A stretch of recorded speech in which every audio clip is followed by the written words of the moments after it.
গত ১০ বছরের মধ্যে ভারতীয় রুপির বিপরীতে এই প্রথম বাড়ল বাংলাদেশি টাকার বিনিময় মূল্য। এতে দুই দেশের মধ্যে বাণিজ্য ও যাত্রী যাতায়াত বাড়ার সম্ভাবনা ব্যবসায়ীদের। বিস্তারিত জানাতে এই মুহূর্তে বেনাপোল বন্দরে আছেন সহকর্মী আজিজুল হক, সরাসরি যুক্ত হচ্ছে তার সঙ্গে।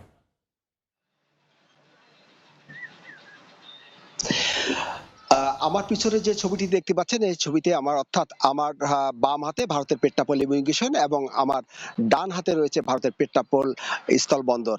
বেনাপোল এবং ভারতের পেট্টাপোল বন্দরের মধ্যে অর্থাৎ যোগাযোগ ব্যবস্থা সহজ হয়, সবচেয়ে বেশি আমদানি রপ্তানি বাণিজ্য এবং দুই দেশের মধ্যে পাসপোর্ট জারি যে যাতায়াত সেটি হয়ে থাকে।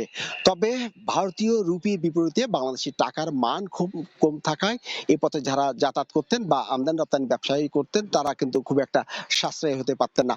তবে দীর্ঘ ১০ বছর পরে আমরা একটা পরিবর্তন দেখেছি, অর্থাৎ ভারতের বিধানসভা নির্বাচন পরবর্তীতে কিন্তু হঠাৎ করেই ভারতীয় রুপির বিপরীতে বাংলাদেশি যে টাকার মান সেটি কিন্তু বেড়েছে। স্থানীয় মানি চেঞ্জারের তথ্য মতে আজ বাংলাদেশি ১০০ টাকার বিনিময়ে ভারতীয় রুপি পাওয়া যাচ্ছে ৭৭ রুপি, যা গত এক সপ্তাহে ছিল ৭৩ রুপিতে।